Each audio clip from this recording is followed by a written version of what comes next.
We're in a cultural battle.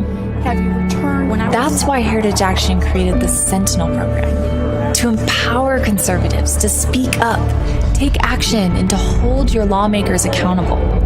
And when Sentinels speak, Congress listens. Together, we're going to hold the line and advance conservatism for generations to come. Blue Courage, honoring our men and women in law enforcement. In a world of chaos, divide, strife, and hatred, with law enforcement under attack, there has never been a more important moment to support Blue Courage. An officer enforcing the law of kindness. It's just amazing, the bond that he has. And that if you ever need me, all you got to do is ask for me, right? It's very important to see the connection he has. Blue Courage, a special report. Brought to you by Just the News. Good evening. I'm Eric Greitens, and I'm honored to be with you this evening. Too often, the mainstream media, many American politicians, disown and dishonor the sacrifice that our police officers make every day and every night. Here at America's Voice, we honor them for their service and remember them for their sacrifice. Thank you for joining us for this 1-hour special, Blue Courage, Restoring America's Trust in Law Enforcement. You are seeing now, these images came and come in stark contrast to what we saw over the course of the daytime hours in Kenosha and into the early evening, which were largely peaceful demonstrations in the face of law enforcement. One of them punched in the face, a man allegedly trying to grab one of their guns. Good Samaritan. Police video showed one person dumping out a backpack with what appeared to be frozen water bottles, which were then thrown at officers.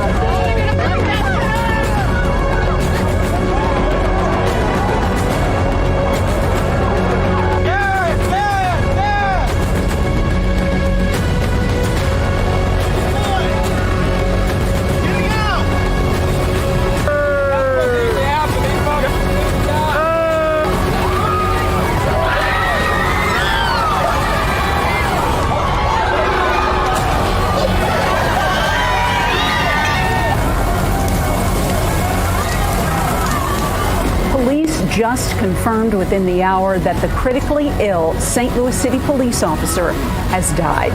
Now that's where we're at today. When we take a look back, we see that before we even had a country, we had police. In Boston in 1635, settlers established a night watch. It was manned by volunteers.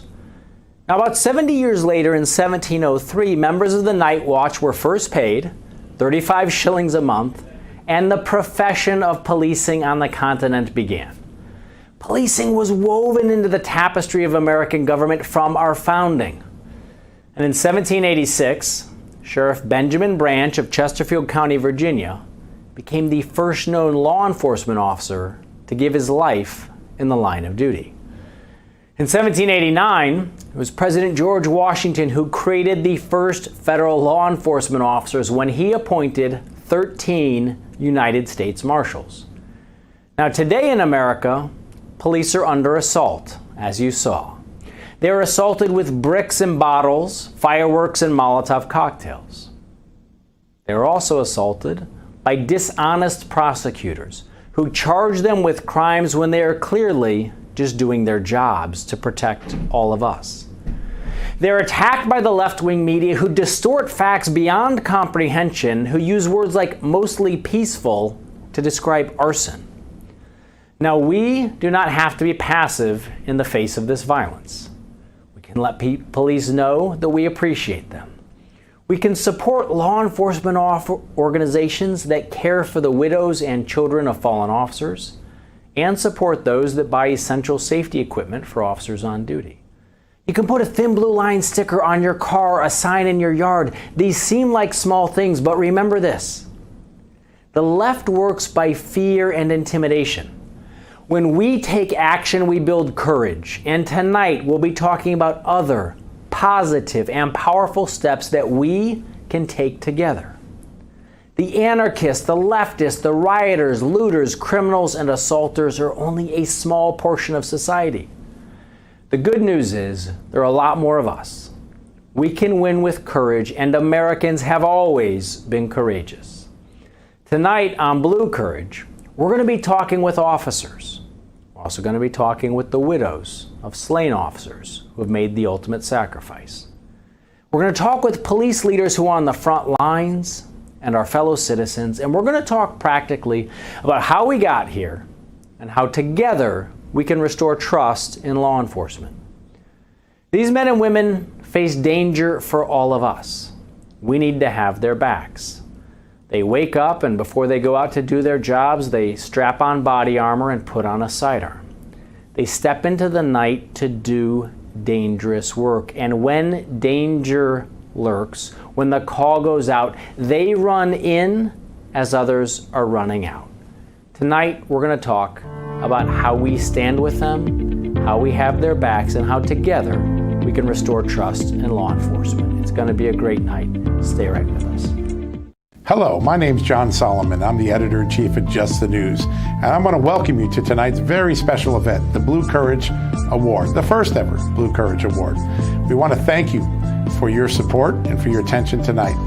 It is hard to imagine just a few short months ago that we would be having a debate about dishonoring, disarming, and defunding American police officers.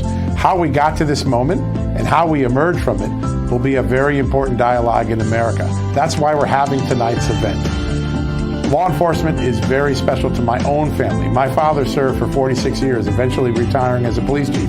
My brother served for 28 years as a detective. We care about what goes on in the front lines of law enforcement on safety and security. We want to keep this dialogue going. In the meantime, we also want to thank tonight's honorees. Their families have made the ultimate sacrifice to make sure that America remains safe. We thank you for the compassion and the courage that you have shown in these difficult times. We hope you enjoyed tonight's show, and we'll get you right back to it. I love him and I miss him very much. I made you die. I love you, Daddy. My daddy was a hero and I'm so proud of him. When I told the girls that their daddy became an angel, it was extremely hard because their daddy was no longer there to tuck them in at night, to be with them every day.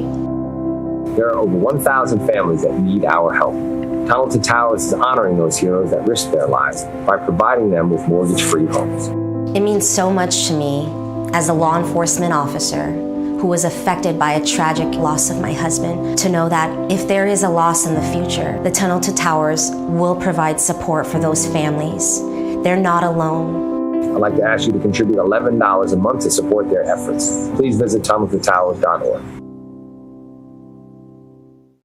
Welcome back to Blue Courage, our 1-hour special on restoring America's trust in law enforcement. Since June, many cities across America have become bastions of lawlessness. Murders have increased, as have the number of innocent children shot dead. Looters loot, arsonists burn, people in prayer are assaulted and beaten, and in many cases, criminals are then set loose to do it all again. Some politicians have called for the defunding of your police.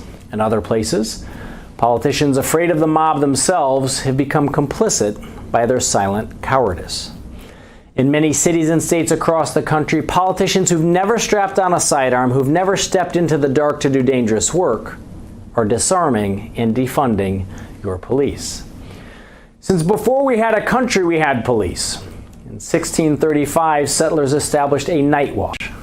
Much has changed in the succeeding centuries, of course, but what has remained the same is the simple notion that some of your fellow citizens, motivated by a desire to serve and with the courage to do so, volunteer for a tough profession, and they do so to protect all of us. If you're old enough to remember where you were on 9/11, you're also old enough to remember that there was a near universal outpouring of support then for our police officers, along with, of course, our firefighters, first responders, and military service members. Yet today, less than 2 decades later, it's rare that a week goes by without hearing of yet another assault against, or tragically, a murder of one of our law enforcement officers. How did we get here? Tonight we'll be talking with some of the families whose loved ones made the ultimate sacrifice. We'll be talking about real solutions, about what you and I and all of us can do. And we'll be talking with some of the country's experts on policing and men and women who've worn the badge. We're joined now by Rob O'Donnell, a former NYPD homicide detective with nearly 30 years of public safety experience. Rob also serves on the board of directors for the Pipehitter Foundation. And Cully Stimson, senior legal fellow at the Heritage Foundation. He's one of the nation's leading experts on homeland security and crime control. Gentlemen, thank you both for joining us. Thanks for having me. Thanks for having us. So Rob, let me begin with you. You've been a part, in one way or another, of a lot of terrorist attacks in the United States. You were there, you responded to the 93 World Trade Center bombing, you were part of the response to 9/11. And when you had a terrorist incident at Fort Dix, you were there. You even had your son call you from Pensacola, Florida, a place I'm familiar with. I went to officer candidate school there during an attack. In the past, when people thought about terrorism in the United States, they often thought of it as an attack that was sponsored by a foreign adversary or lone wolves carrying out this kind of terrorist attacks. Now, our police are facing a threat from Antifa. How did the Antifa threat grow? How has this changed? And why is it so important that we're supporting law enforcement to address this new threat? Well, how it grew is the stand down mentality of the cities that it's grown in, where they've allowed them to flourish, where they haven't quashed these Antifa type uprisings, from the start. They've never set that tone that this is not acceptable. So it's grown as acceptable in these cities, and it's spreading nationwide. The infrastructure behind them is great. The funding behind them is great, and it's allowed them to transport themselves from city to city to bring this anarchy. And it doesn't take many. I mean, you can have a peaceful protest of 1,000 people. If you have 12 or 15 or 20 hardened anarchists that come to create havoc, they're going to monopolize on that situation to do so. And we've seen time and time again how they're doing this in our cities across the nation.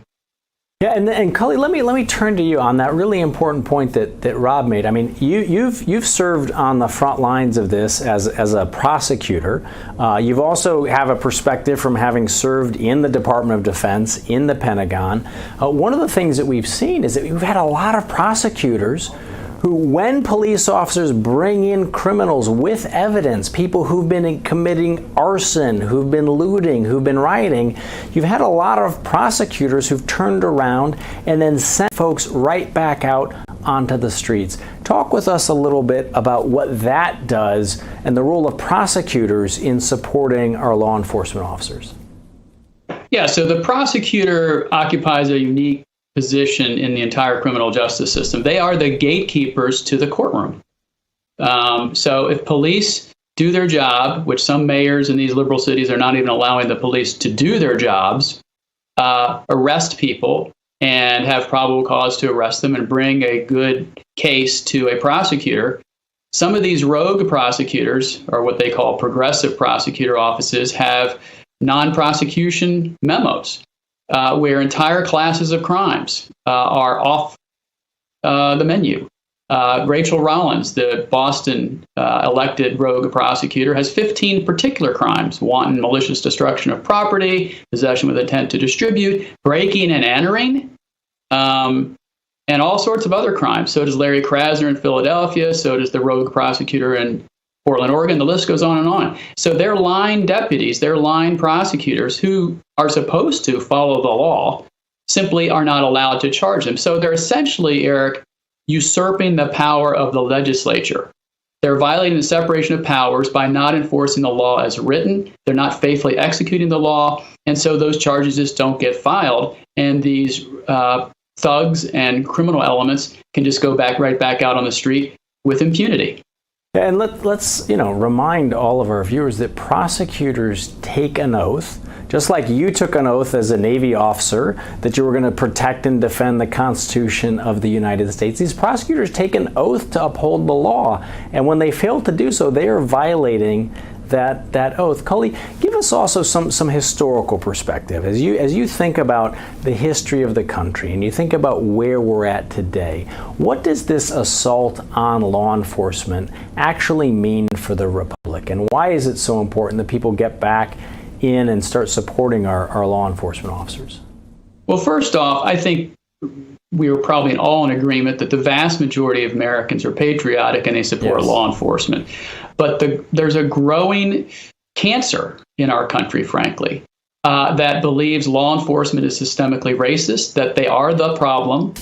And when you put it in a historical perspective, this assault on law enforcement is an assault on the United States because we are founded on the rule of law. We have a written constitution with enumerated rights that we as citizens have. So if you're assaulting the very people that are supposed to enforce the rule of law, you're enforcing the concept of a free America bound by a federal constitution and 50 state constitutions. That's how dire this is. Yeah, and Rob, from your perspective, look, you're often a contributor to a lot of different law enforcement journals, things that police officers are reading.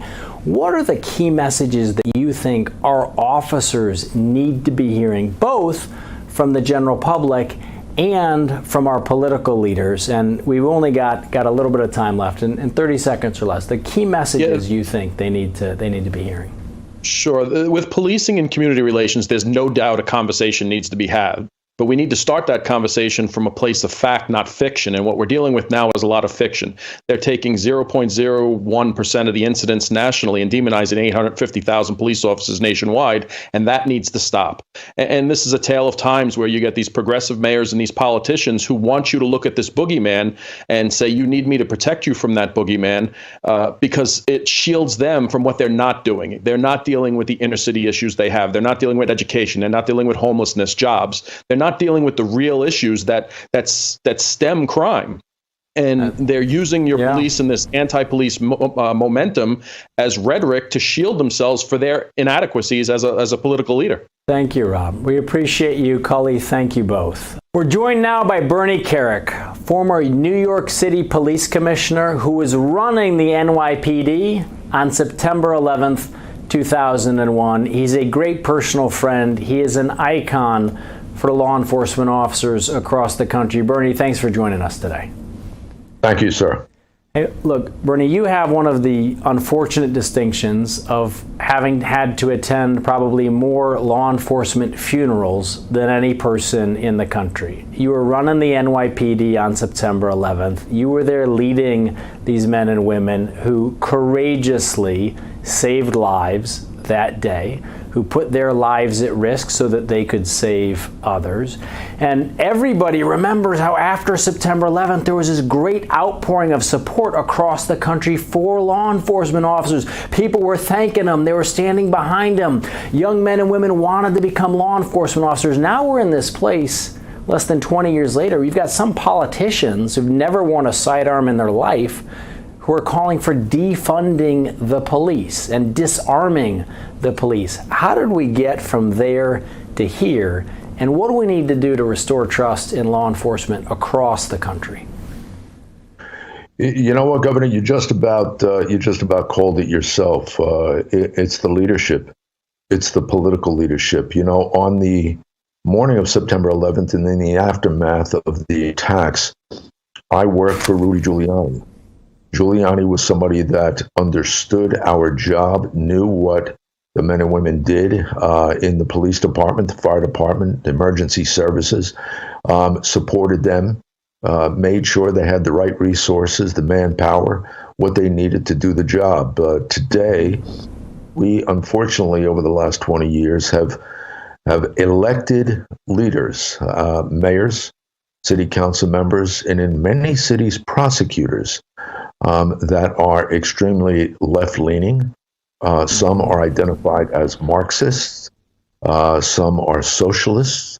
They don't like law enforcement. They villainize them. They victimize thugs.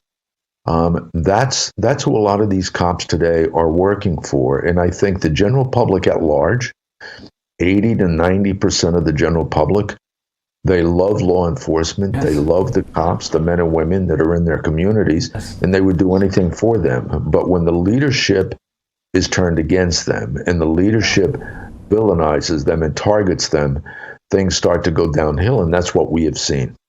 Now look, you've led law enforcement officers on the streets. You've led them through some of the most horrific incidents that the country has ever faced, and you've worn the badge yourself. You're an extraordinarily humble leader, but I want to share with everybody. I mean, you've lived this. You've rescued people from burning buildings. You've been stabbed. You've been shot at. You had to rescue a partner who was wounded in a gun battle. You've had numerous death threats against you. Right? You understand what courage is really about. Give the viewers at home who might not be law enforcement officers or part of a law enforcement family, give them a sense for the kind of courage that it takes to serve in law enforcement, to put that badge on and go out and do this job every night.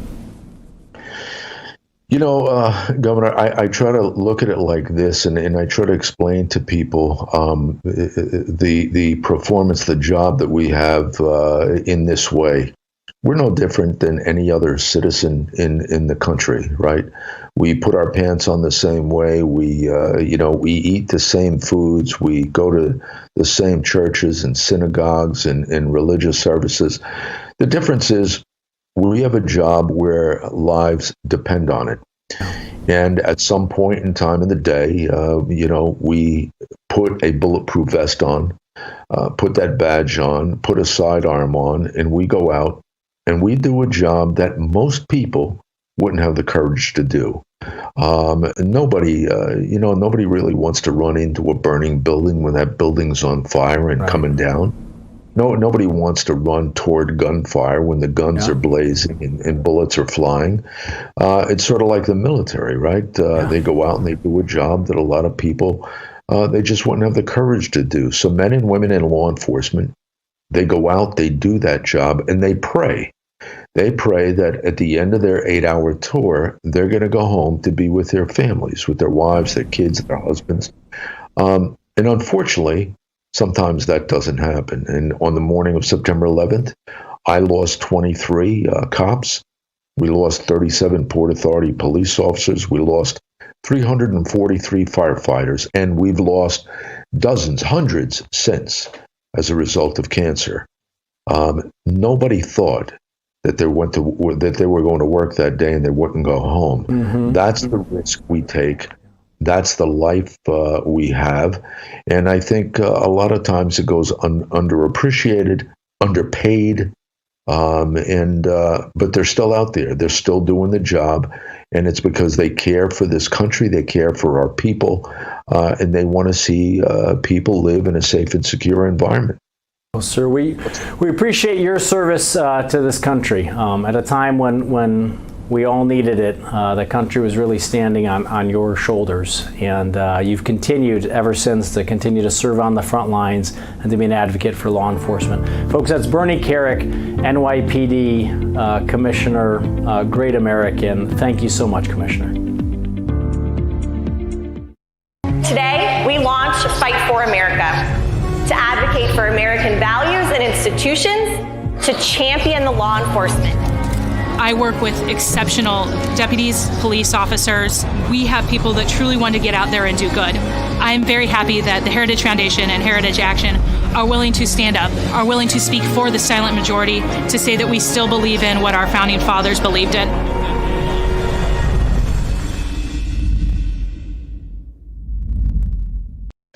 It's finally here. Download the Real America's Voice app now. The Real America's Voice new app gives you free, exclusive content, including your favorite shows, both live and on demand, along with today's top story. Don't just watch. Download now and make a difference. Text APP to 888-111 to download the Real America's Voice app. It is now an honor to bring into your homes two incredibly courageous women, Ann Dorn and Alexis Bohannon. Many of you are familiar with Ann's story.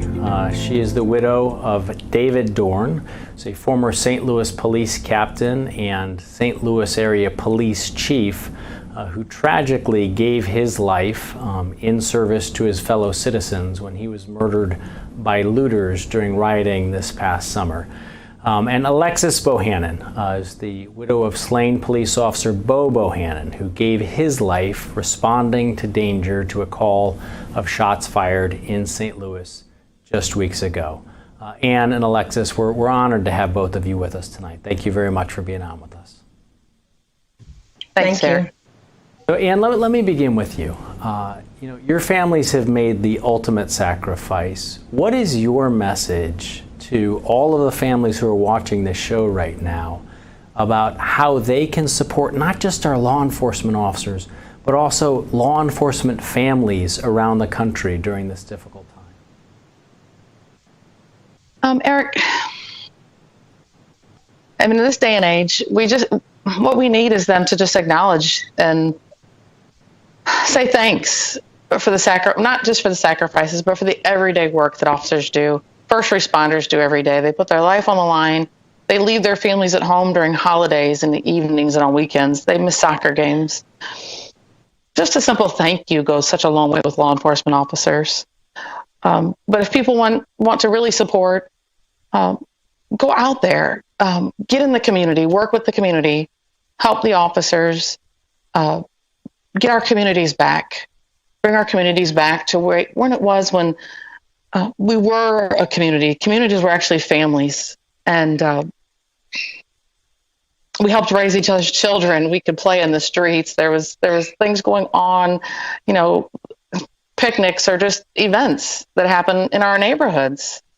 And then officers always came by and stopped and met everybody, and they played with the kids, and just getting back to being friendly again. But I mean, if they want to give something, I mean, always Backstoppers, Crime Stoppers, anything that supports law enforcement or first responders, the Heroes Network. I mean, there's so many activities out there, so many events that help first responders, their families, injured officers.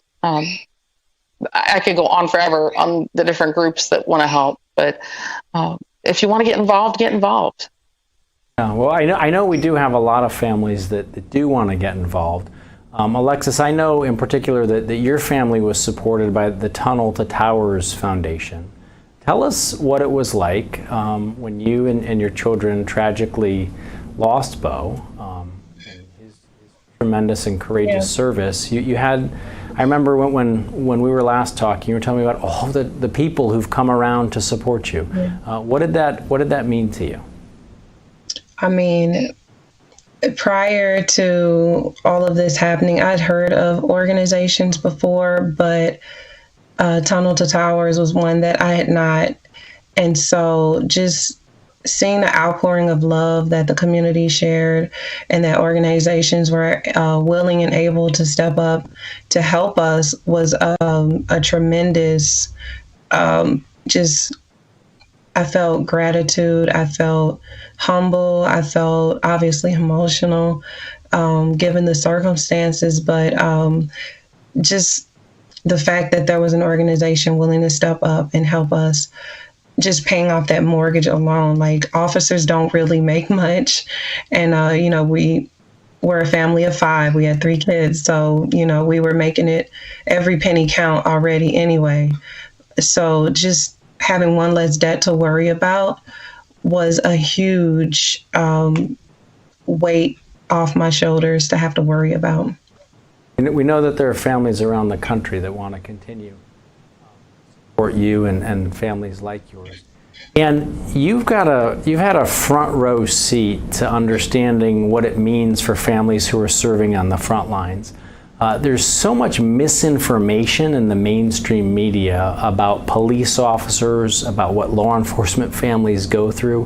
What's the number one thing that you wish your fellow citizens knew right now about what police officers do every day?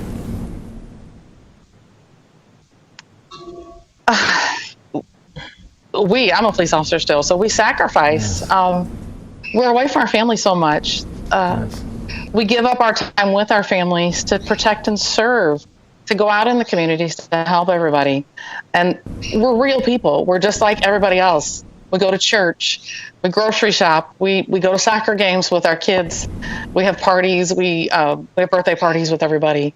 You know, unfortunately, we do have to miss some of them. But when we lose an officer, we lose a first responder, it's not just the family that loses them. Yeah. It's the entire agency. It's the entire city that loses somebody. And when we do lose somebody, you know, Tamaris was my brother. Yes. And it was like losing a family member to me. So they have to understand when we do lose somebody like that, that the whole entire police department as a whole, the whole first responder network, we all mourn that loss when it happens. And, you know, but we still carry out our job every single day, no matter what. I mean, within moments of Bohannon being murdered and my husband being murdered, officers still had to carry on with their job. Yes. No matter what, we still had to answer the call. So if people just remember that, we're all human. We just choose to serve our communities. Well, we will remember, and part of what we want to do on this program is to make sure that we're honoring the memories of David and Bo. There's that great line that we remember people not just by stone monuments, but for what they've woven into the lives of others. We thank both of them for their service and sacrifice. Remember them. We thank you. And you know, folks, there are over 200,000 Americans who've signed on to Heritage Action for America's Police Pledge. It's a pledge made for you and for your fellow citizens, for citizens who oppose the calls to defund our police. So visit heritageaction.com/police pledge to sign on. Again, that's heritageaction.com/police pledge. Sign on and do your part to support families like the Dorn and Bohannon family who've made the ultimate sacrifice. We can all do our part. Last month, a new organization was founded by a former White House aide to galvanize support for President Trump and his law and order agenda among one key demographic, moms. The group, Moms for Safe Neighborhoods, is investing $3 million in an ad campaign targeting suburban moms. Now, they recently started airing this 30-second spot on networks and shows that appeal to suburban women. Let's take a look. Lights out. Riots in the streets again tonight. Police here are outnumbered. The Democrat Congress and President Biden have made massive cuts to police. Protesters now have entered a residential neighborhood. Mom, what's that? They'll defund police. Stop! They'll disarm you. No! Don't let this nightmare come true. Moms for Safe Neighborhoods is responsible for the content of this advertising. We're joined now by Jessica Anderson, the Executive Director of Heritage Action for America. Jessica founded and currently runs Moms for Safe Neighborhoods, and she does so in her personal time. Jessica, it's really great to have you join us. Let me begin by asking simply, why did you start Moms for Safe Neighborhoods? Well, thanks for having me today. It's great to be on with you. Moms for Safe Neighborhoods is first and foremost a grassroots movement of moms just like me and moms everywhere that want to see the issue of safety and security resonate at the ballot box this November. So we formed this super PAC to run this ad campaign nationally to tell the story of what a Biden presidency could potentially do to our neighborhoods, defunding the police, disarming moms, and what sort of nightmare scenario can come from this. And what have you found, Jessica, as you've been out both airing this ad and then also talking with moms around the country? What are the real issues that are resonating for them as they think about casting their ballot in just a couple of weeks? Well, it's really interesting because moms are multifaceted voters, just like, really all women are. Of course, we care about the economy, we care about healthcare, schools, but at the end of the day, you really can't care about those others' issues if you don't feel safe and secure in your own home and in your own neighborhood, and in particular with your children. So when we talk to suburban women and other mothers across the country, we realize that the message of safety and security is really the most primordial of any of the messaging. It resonates the most because it's the top of all of our minds. We worry about our children, we worry about their safety, and we want to see that protected from the police. So Moms is trying to gather us all together, have a show of force to support the police, support law enforcement, and really push back against this larger movement from the left that's going on right now to defund the police. Yeah, we've seen a lot of politicians calling for defunding the police. Some of them are calling on disarming the police, disarming their fellow citizens. And you have seen across the country like repeated instances where looters have been let loose back onto the streets after being arrested. Arsonists who are allowed to kind of roam freely, riots that are happening in the streets, assaults against people engaged in prayer. How much do you think that coverage of this by the mainstream media, which often has a tilt on it, has a slant to it, how much do you think is really getting through to moms where they're saying to you, you know what, I'm concerned about this for my neighborhood? Well, I don't think the media is doing a very good job of telling that story. And frankly, that's why we formed Moms for Safe Neighborhoods, so we could actually get that story out there. I mean, the violence over this late spring and throughout the summer was, really just reported whenever it reached a peak, or it was something like the ambush of the police officers in Los Angeles a few weekends ago. I know that Ms. Doran has been part of this program. I mean, her incredible, heartbreaking story, some of that does break through, but the reality is the mainstream media doesn't cover this because it shows the extremism of the left. And the media really is in the pocket of so much of the Democrat Party and the liberal left that if they expose this, it would hurt their electoral chances. And I think that is exactly why Moms had to start, because we wanted to push back against this rhetoric and show that moms like me and moms everywhere want safety and security. We want law and order restored. We don't want this violence to go unchecked, or the rooting or the fires or the looting like you're referencing. And we wanted to do something meaningful about it. Yeah, well, Jessica, look, it's certainly a powerful piece. Just in the 15 seconds that we have left, your final message to moms across America as they head into November. Well, I would just encourage all moms to vote on our issues. Safety and security is top of mind. Share this ad with your friends and family. You can find it at momsforsafeneighborhoods.com and help us get this word out that safety and security is top of mind before we even focus on all of the other issues at stake this November. Jessica, thank you so much for joining us tonight. We really appreciate your leadership on this issue.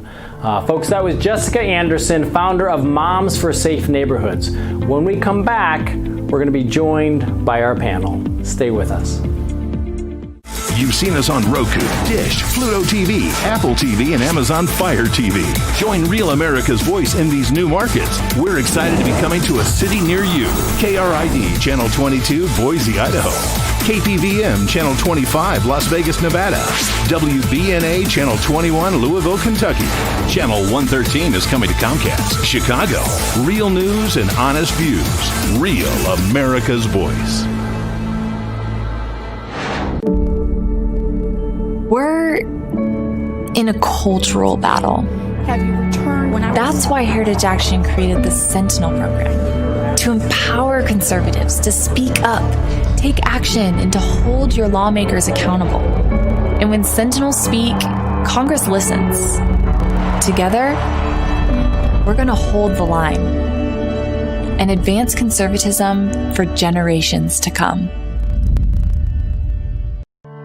We've talked tonight about where we're at in America and how we got here. Now we're going to talk about how together we can fix it. And tonight we're joined by a Frontline panel to really break it all down. We're joined now by actor and producer Kirk Cameron, by United States Army veteran and Florida Congressman Greg Steube. He was one of the first elected officials in the country to sign on to the Heritage Action for America Police Pledge. Deputy Chief of Police in the city of St. Louis and my good friend Larry O'Toole. And last but certainly not least, Daniel Payne, a reporter here at Just the News, who does a great job digging in and finding the truth. Daniel, first, I want to turn to you. You've just written a story about the advice that former Vice President Biden is giving to police officers on the front lines. Tell us about it.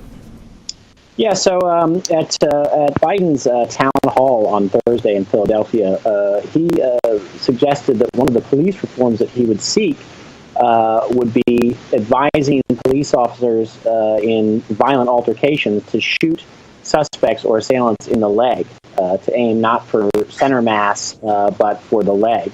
That was his advice as a way of potentially mitigating deadly conflicts between police and assailants. And we looked into it, and we spoke to a number of police experts.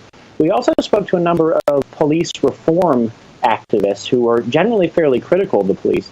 And what we found, surprisingly, was universally, almost all of them said that this was a bad idea, that whether or not you favor police reform or that you think the police are mostly doing a good job, that they believe that the advice to shoot a violent suspect in the leg does not comport with how police are trained nor how they should be trained. Yeah, I have to say, as a former SEAL, the advice to tactically shoot people in the leg has got to be one of the stupidest pieces of tactical advice that I've ever heard a politician offer to the men and women who are really out there doing this work on the front lines. And I think it speaks to the fact that a former vice president must not have a lot of these frontline officers around him who've been there, who've done that, who've had to be out, step into the night, do dangerous work to be there to protect all of our families. One of the guys who has done that, in fact, whose family has been part of a proud and courageous public service tradition for generations, is Larry O'Toole, Deputy Police Chief in St. Louis. Larry, you led your officers to help to defeat Antifa in 2017. You've now, as Deputy Chief, you've been there as your police officers have been shot. Unfortunately, you've had police officers shot and killed in the city of St. Louis.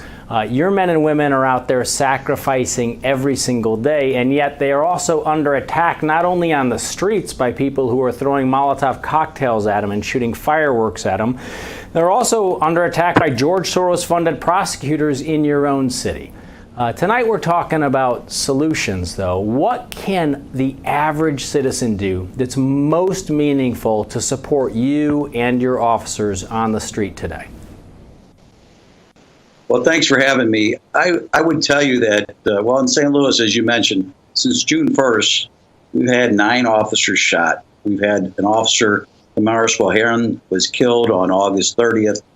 And, of course, we had retired Captain David Dorn was killed June 1st in looting. So our officers have been through a lot. I would tell you, to the citizens, we need them to get involved. We need them to be witnesses, give us the information we need to do our jobs.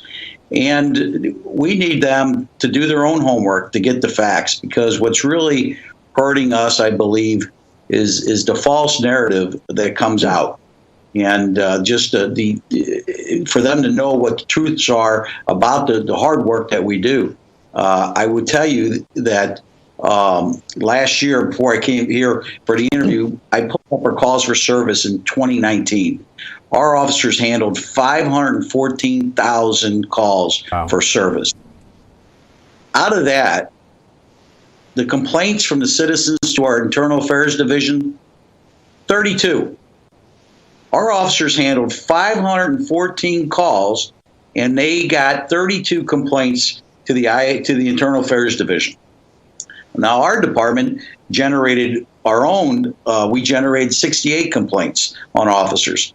So it tells you, our officers are out there doing a good job, and that's why I talk about the false narrative that is out there about what we're not doing and the things we are doing. So I think that just to ask the people to get behind us, to be, if they're a witness, to come forth to help us. That's how we prosecute, and we need that information. The prosecutors need that information, and we need them to get involved. Is really what it's about. But really to understand and educate themselves. The numbers are out there, and it's clear. And if you do that and look at the numbers and the truth, they're all going to be behind us.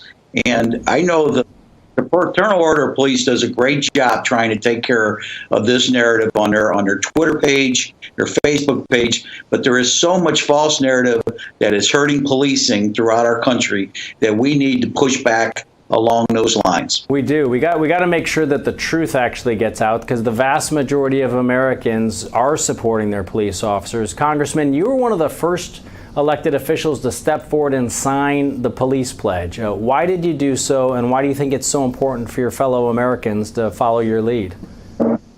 Well, I served in the active duty military. My father is a former sheriff. My brother is still a deputy on the road. And I think there's nothing that we can do as a country more than support our law enforcement, just like we support our military service members and women. Every day they put on a uniform and go out and protect us. And so we need to do what we can from a legislative perspective and from a public policy perspective to ensure that they have all the tools and things that they need to keep us safe. And to defund or dismantle our police departments is not the answer. So, in talking about things that we can do, I would encourage people to look and elect candidates that support law enforcement, that are willing to do the things that law enforcement needs to be successful, and give them the tools that they need to be successful. And I would contend that defunding police departments, dismantling police departments, all you have to do is look at the facts and the evidence that we see going on in New York City, that we see going on in some of these individual cities that are doing that. And it's quite the opposite. New York City alone has had a 166% increase in crime since all of the defunding talk. And Kirk, let me turn to you for a moment. I mean, you've done so much work with churches, with faith communities, with families across the country. What's your message to them tonight about how they can get involved and support their police officers? Well, thank you, first of all, for even including me in this panel. I feel like maybe one of these things that doesn't belong. I'm not a law enforcement officer. I'm not an elected official. But gentlemen, thank you for everything you're saying. I agree with you as a citizen of this country with everything that you're saying. My uncle's a deputy sheriff. My grandfather was a Navy corpsman. He fought alongside the Marines in World War II on the island of Iwo Jima. And so I have a deep respect and appreciation for what you are all doing and supporting. And I'm a guy who's out speaking at churches to couples, not just law enforcement officers and their husbands and wives, but everyday church folk. And what I tell them is, I think when I look at the violence and I see what's going on out there, we need to be supporting those who are putting their lives on the line to protect and to serve us. And I've called upon the police. I've called 911 in the middle of the night more than once, and been so grateful to see these police officers come and, clear my backyard and everything because of the disturbances. And I'm so grateful for them. And I try to take every opportunity to roll down my window and just thank them and tell them I'm praying for them or whatever it is, because our law enforcement are so valuable. And then also, I think on the side of those of us who are being stopped by the police officers if we're speeding, or those of us who are just in the neighborhoods, we've got to be a people of character. We've got to be a people who don't just believe everything we see on TV and the false narratives that are being pushed on us in order to destabilize our communities and vilify those who are trying to protect us. Sure, there's some bad apples in the bunch. Yeah, we can find bad apples in any bunch. But I believe that we've got to be people of virtue, and we've got to stand up for and protect and support those who are putting their lives on the line to support and protect us. Well, we have to do that. And, one thing that we do have, an opportunity for everybody who's watching, is that there's a great initiative from our friends over at Heritage Action for America. And I'd encourage everyone who's inspired tonight to visit heritageaction.com/police pledge. Make your commitment tonight. Support these men and women who've taken the oath. We'll be right back. You've seen us on Roku, Dish, Pluto TV, Apple TV, and Amazon Fire TV. Join Real America's Voice in these new markets. We're excited to be coming to a city near you. KRID Channel 22, Boise, Idaho. KPVM Channel 25, Las Vegas, Nevada. WBNA Channel 21, Louisville, Kentucky. Channel 113 is coming to Comcast, Chicago. Real news and honest views. Real America's Voice. Welcome back to Blue Courage. The Tunnel to Towers Fallen First Responder Home Program pays off the mortgages for the families of law enforcement officers and firefighters who give their lives in the line of duty and leave behind young children. Now, the Foundation's goal is to ensure stability and security to these families who are obviously facing sudden and tragic loss. In 2018, Weymouth, Massachusetts police officer Michael Chesna was shot and killed when responding to reports of an erratic driver at 7:30 in the morning. Officer Chesna was survived by his wife Cindy and their 2 children. Later that year, the Tunnels to Tower Foundation paid off the Chesna family's mortgage. Cindy Chesna would have spent the next few years silently mourning the tragic loss of her husband. I don't think anyone would have blamed her, but as you'll see in just a minute, that isn't who Cindy Chesna is, and that wasn't who Michael Chesna was. She's committed to honoring the legacy of her husband and his brothers and sisters who are still on the thin blue line, and Cindy has raised thousands of dollars in t-shirt sales, and she's donated the proceeds back to Tunnel to Towers. And tonight, Cindy Chesna joins us on Blue Courage. Cindy, it is a real honor to have you. Thank you so much for joining us. Thank you so much for having me. Cindy, tell us about what it meant for you facing this tragic loss when you had people like the Tunnel to Towers Foundation and others come around to support you. It was absolutely unbelievable. I wouldn't have been able to do anything without it. I would have had to work to pay my mortgage so that my kids and I could live in the house that my husband and I had our family in, and I wouldn't have had any time to spend with them because I would have been working to try to keep our home.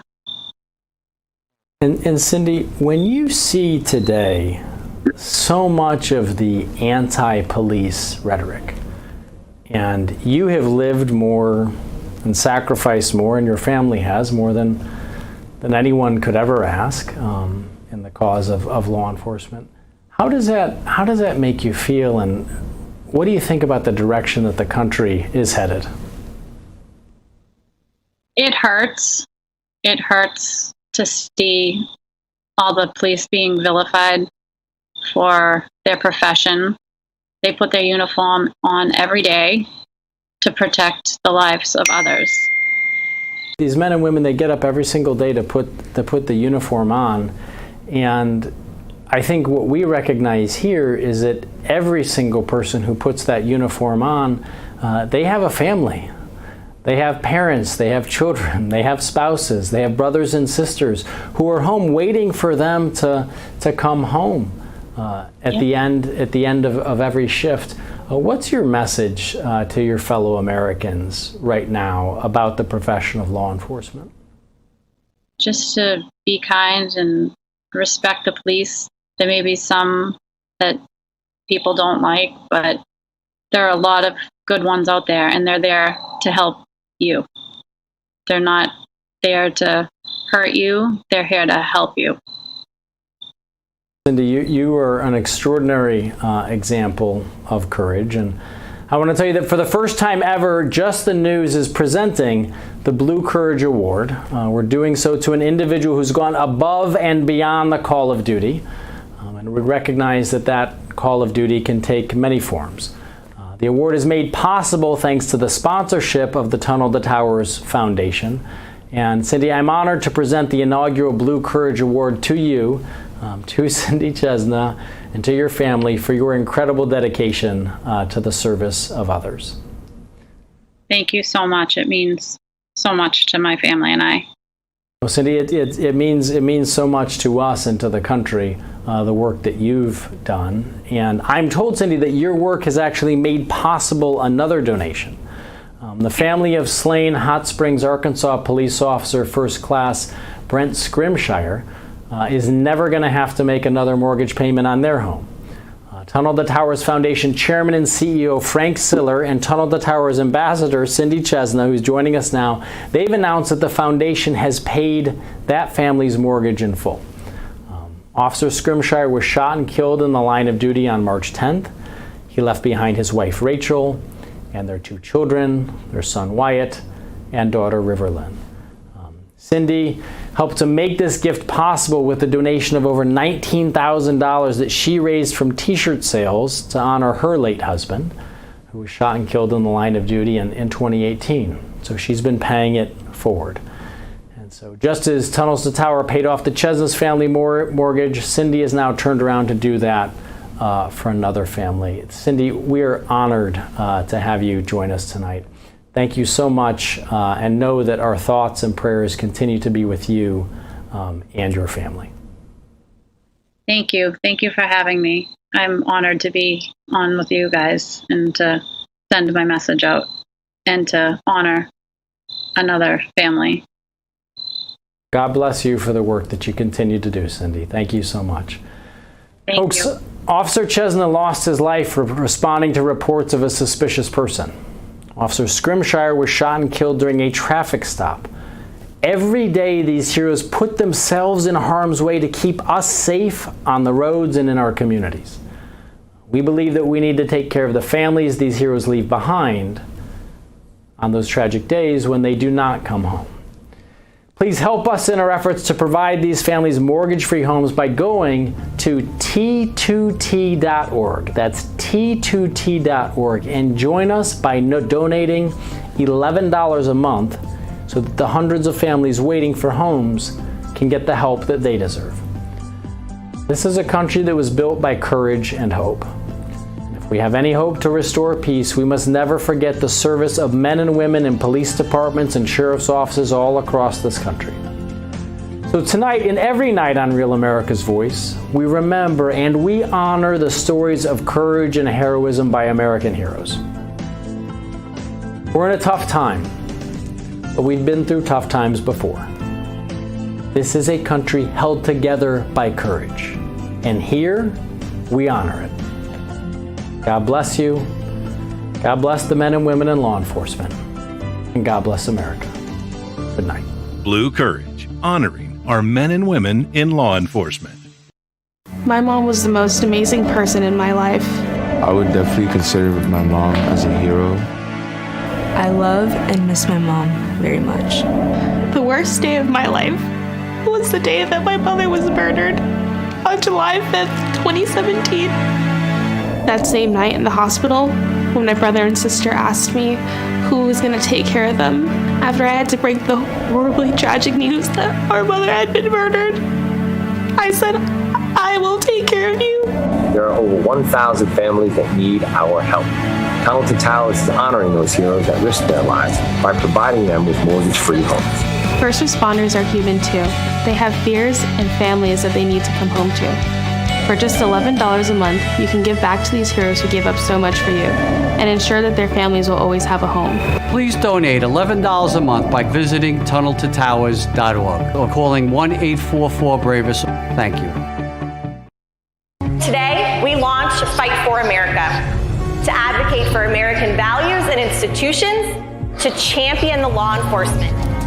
I work with exceptional deputies, police officers. We have people that truly want to get out there and do good. I'm very happy that the Heritage Foundation and Heritage Action are willing to stand up, are willing to speak for the silent majority, to say that we still believe in what our founding fathers believed in.